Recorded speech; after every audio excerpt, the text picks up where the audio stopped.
Everyone, welcome to middle रो। और इस video में हम लोग आज सस्पेंशन एंड कोलॉइड्स के बारे में पढ़ने वाले हैं। तो लास्ट वीडियो में हमने सोल्यूशन और कंसंट्रेशन ऑफ सोल्यूशन के बारे में पढ़ा था। तो इस वीडियो में हम लोग चलो शुरू करते हैं सस्पेंशन के बारे में।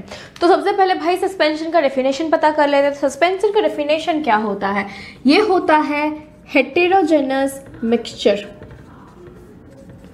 क्या होता है? ये होता है हेटेरोजेनस मिक्सचर। ठीक है, सोल्यूशन होमोजेनस मिक्सचर था, ये हेटेरोजेनस मिक्सचर है। तो क्या होता है भाई साहब हेटेरोजेनस मिक्सचर में? सबसे पहले हेटेरोजेनस मिक्सचर का एग्जाम्पल समझो या फिर सस्पेंशन का एग्जाम्पल समझो। एग्जाम्पल है आपका chalk powder and water. Chalk powder and water. तो होता क्या है सस्पेंशन में, तुमने जब सल्यूट को सॉल्वेंट के साथ मिलाया तो वो प्रॉपरली डिसॉल्व नहीं होता है, सोल्यूशन में डिसॉल्व हो जाता था। सोल्यूशन का एग्जांपल क्या था? Salt and water.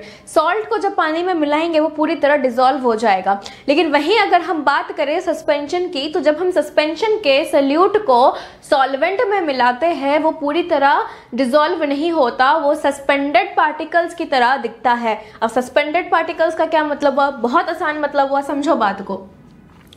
एक ग्लास हमने पानी लिया, ठीक है, एक ग्लास हमने पानी लिया, उसमें हमने मिला दिया चॉक पाउडर, उसको अच्छे से चम्मच से हमने मिला दिया। ठीक है, मिलाने के बाद जैसे ही तुम उसको घोलना बंद कर दोगे तो तुम्हें दिखेगा कि चॉक के जो पार्टिकल्स हैं वो ऐसे घूम रहे हैं। वो चॉक के पार्टिकल्स तुम्हें साफ साफ पानी के अंदर दिखाई देगा। वो इतनी अच्छी तरह से घुल मिल नहीं पाते हैं कि हम देख के बता ना सके कि चॉक पाउडर मिला हुआ है कि नहीं। ठीक है, सॉल्ट के मामले में क्या था? सॉल्ट के मामले में जब हमने सॉल्ट मिला दिया तो वो पूरे पानी में आराम से मिल जाता था। हम देख के सॉल्ट के अलग से सॉल्ट का पार्टिकल हम पानी में देख के नहीं बता सकते थे। लेकिन चॉक पाउडर को जब हम मिलाते हैं तब हम आराम से देख के बता सकते हैं कि चॉक पाउडर कहाँ पे है। ठीक है, तो चॉक पाउडर के जो पार्टिकल्स है मतलब वो ऐसे घूमते रहते हैं। तो उन पार्टिकल्स को जिसको हम सॉल्वेंट में मिलाते हैं फिर भी वो हमें देखने को मिलता है। सॉल्वेंट में पार्टिकल्स को मिला दिया फिर भी वो पार्टिकल्स अच्छे से घुले मिले नहीं, तो वो पार्टिकल्स हमें देखने को मिल रहा है। तो वो जो पार्टिकल्स है, ये जो पार्टिकल्स है, इसको हम बोलते हैं सस्पेंडेड पार्टिकल्स। इसको हम बोलते हैं सस्पेंडेड पार्टिकल्स। ठीक है, तो यहां तक समझ गए सस्पेंशन क्या होता है और सस्पेंडेड पार्टिकल्स क्या होता है। तो भाई साहब इसके प्रॉपर्टीज पे आते हैं। पहला प्रॉपर्टी तो ये हो गया कि solute particles doesn't dissolve. Solute के जो पार्टिकल्स है प्रॉपरली डिसॉल्व नहीं होते हैं, right. They are suspended particles. They are suspended particles.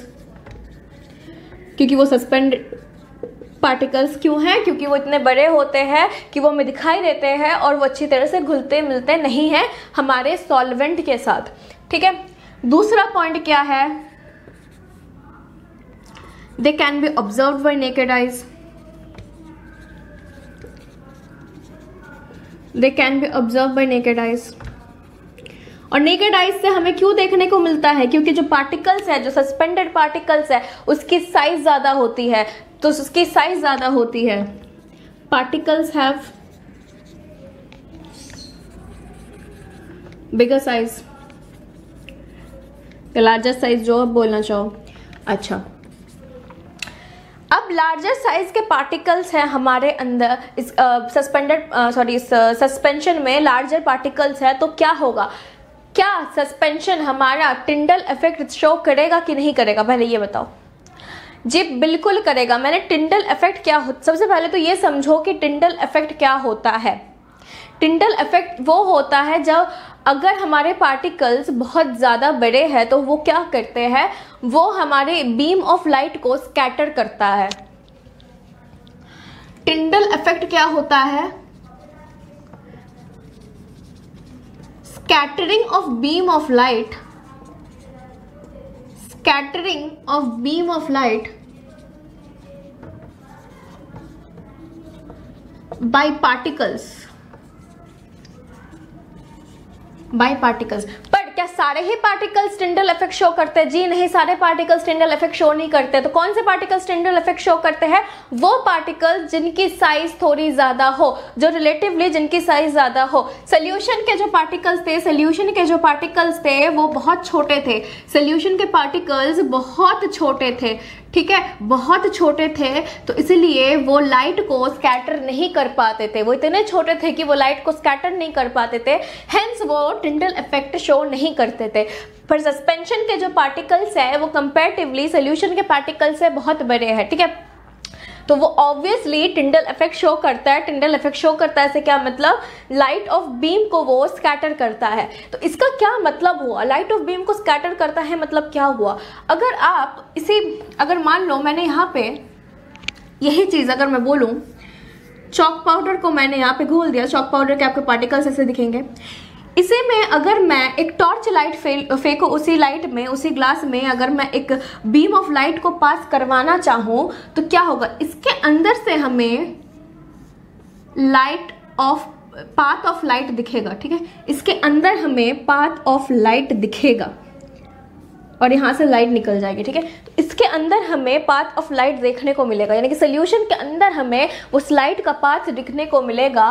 लेकिन वहीं अगर मैं सोल्यूशन की बात करूं, ये सस्पेंशन था, अगर मैं वहीं सोल्यूशन की बात करूं तो जैसे ही हम इस पर लाइट फेंकेंगे तो क्या होगा? इसके अंदर हमें लाइट नहीं देखने को मिलेगा, इस ग्लास के अंदर हमें लाइट देखने को नहीं मिलेगा, सोल्यूशन के अंदर हमें लाइट देखने को नहीं मिलेगा। पर वही लाइट अगर हम सस्पेंशन से पास करेंगे तो उस लाइट का पाथ हमें सस्पेंशन के अंदर देखने को मिलेगा। एग्जाम्पल तुम समझ सकते हो, हमने जो डस्ट पार्टिकल्स होते हैं हमारे, वो भी लाइट स्कैटर करती है। एग्जाम्पल मैंने पहले भी दिया है, जब देखना तुम्हारा पूरा रूम में अंधेरा हो, थोड़ी से कहीं से अगर लाइट आ रही हो तो तुम्हें वहां से दिखेगा कि light of beam of light तुम्हें दिखेगा। वो क्यों दिख रहा है बीम ऑफ लाइट? क्योंकि हमारे एनवायरनमेंट में डस्ट पार्टिकल्स है और डस्ट पार्टिकल्स की साइज बड़ी होती है, इतनी बड़ी होती है कि वो लाइट को स्कैटर कर पाते हैं, ठीक है। अगर वही डस्ट पार्टिकल्स की साइज बहुत छोटी होती तो उस लाइट को स्कैटर नहीं कर पाते और हमें वो बीम ऑफ लाइट देखने को भी नहीं मिलता, ठीक है। तो यही था अभी तक सस्पेंशन के लिए। इसके बाद हम कोलॉइड्स पढ़ेंगे। हम लोग पढ़ने वाले हैं कोलॉइड्स के बारे में। तो पहले कोलॉइड्स का डेफिनेशन देख लेते हैं। तो कोलॉइड्स क्या होता है? कोलॉइड्स भी हमारा हेटेरोजेनस मिक्सचर होता है। क्या होता है? हेटेरोजेनस मिक्सचर होता है। अब क्वेश्चन आता है तो फिर कोलॉइड्स अलग कैसे है सस्पेंशन से? सस्पेंशन भी हेटेरोजेनस मिक्सचर है, कोलॉइड भी हेटेरोजेनस मिक्सचर है। बात को समझो। कोलॉइड का सस्पेंशन का एग्जांपल क्या था? Chalk powder and water. Chalk powder को जब हम वाटर में मिलाते हैं तो ऑब्वियसली हमें साफ साफ दिखता है कि वाटर के अंदर हमने चॉक पाउडर मिलाया है। सोल्यूशन के केस में ऐसा नहीं था। कोलॉइड्स के केस में भी ऐसा नहीं है।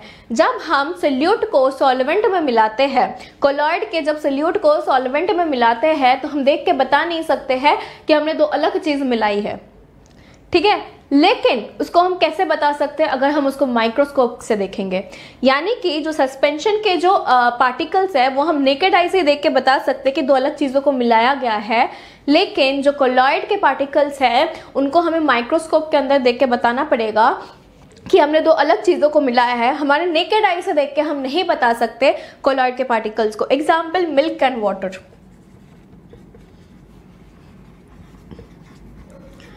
देखो एक बात बताओ मुझे कि जो मिल्क होता है जब हम उसको वाटर में मिलाते हैं, जब मिल्क को हम वाटर में मिलाते हैं तो क्या होता है?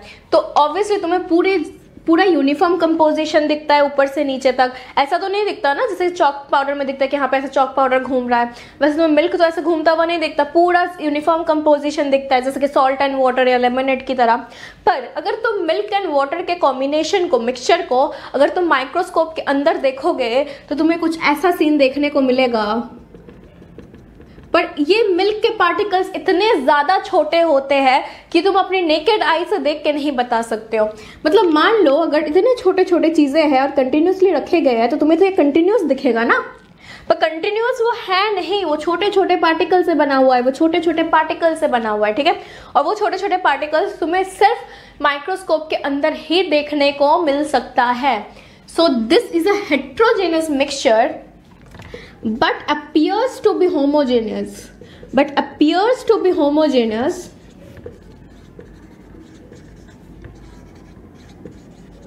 when seen with naked eyes, मतलब होता तो हेटेरोजेनस है, पर जब हम अपनी नेकेड आई से देखते हैं तब हमें ये होमोजेनस लगता है। एग्जाम्पल मिल्क एंड वाटर का एग्जाम्पल। तो ये जो सर मैं एग्जाम्पल ले रही हूँ ना, chalk and water, milk and water, ये आपके एक्टिविटी 2.2 पे है। तो पहले आप ये टॉपिक्स पढ़ लीजिए, फिर जाके वो एक्टिविटी देखिए तो ज़्यादा आसानी होगी। फिर एक्टिविटी देख के टॉपिक्स पढ़ोगे, हो सकता है कुछ कन्फ्यूजन हो जाए, ऐसा नहीं बोल रही होगा ही, बट हो सकता है, ठीक है। अच्छा, ये हो गया। तो अब प्रॉपर्टीज पे देखते हैं। तो ये एक प्रॉपर्टी हो गई, ठीक है, कि हेट्रोजेनस होता है पर दिखने में होमोजेनस लगता है। Second, particles are comparatively small, particles are comparatively small.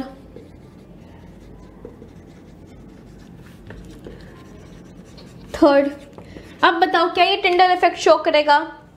जी हाँ, दो इसके पार्टिकल्स सस्पेंशन के पार्टिकल्स से छोटे होते हैं, बहुत छोटे होते हैं, इतने छोटे होते हैं कि नेकेड आई से हम देख नहीं सकते हैं, लेकिन फिर भी this are big enough to scatter light.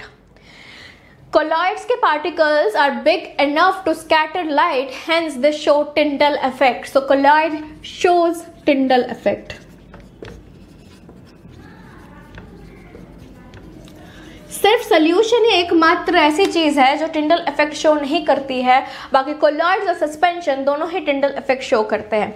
अच्छा, एक और प्रॉपर्टी है कि ये सस्पेंशन वाले में भी तुम्हारी प्रॉपर्टी है, मैं बताना भूल गई, कि जब हम चॉक पाउडर को ले लो फॉर एग्जांपल, जब हमने इसको मिला दिया, ठीक है, जब हम इसको मिला दिया और इसको हमने फिर 3-4 घंटे के लिए छोड़ दिया, तो जब 3-4 घंटे बाद हम उस सोल्यूशन को देखने वापस आएंगे तो हमें दिखेगा पानी ऊपर चला गया, जितने भी चॉक पाउडर्स है ना वो ऐसे नीचे सेटल डाउन हो गए।